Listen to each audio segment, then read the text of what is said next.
à ma connaissance.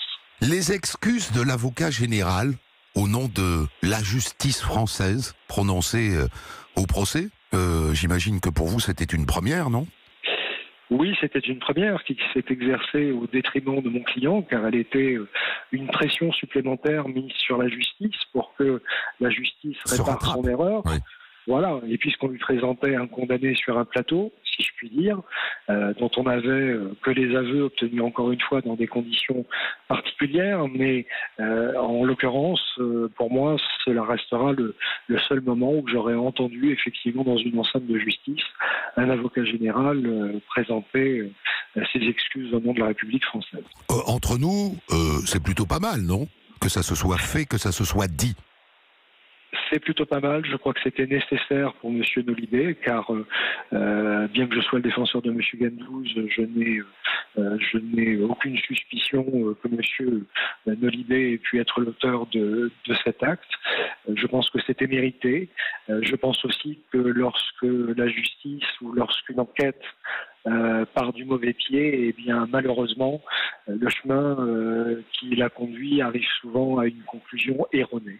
Ça a été le cas pour M. Nolibé, et je pense que 10 ans après, malheureusement, cela a été de même pour M. Gandouze, notamment en raison de cette impossibilité matérielle liée aux clés que vous avez évoquées tout à l'heure. Les gendarmes ont-ils prononcé des excuses ? Eh bien écoutez, en ce qui concerne les gendarmes de l'époque, non. Pas particulièrement. Ils sont venus devant la cour d'assises ?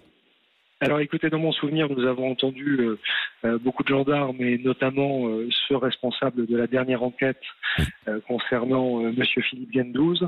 En ce qui me concerne, je n'ai pas de souvenirs particuliers, donc je ne voudrais pas m'avancer et moi aussi faire un témoignage erroné. 50 000 euros pour indemniser un homme qui est allé en prison pour rien et qui a focalisé le soupçon de tout un village pendant tant d'années. C'est assez ? Ça me paraît peu, moi. 50 000 euros, est-ce que, de toute façon, sur le principe, est-ce que de l'argent est censé réparer ce type d'atteinte ? On n'a pas trouvé de meilleur moyen. Donc aujourd'hui, faute de mieux, c'est ce que l'on m'accorde. Il est vrai que 50 000 euros, avec le recul, paraissent bien peu au regard de tout ce gâchis.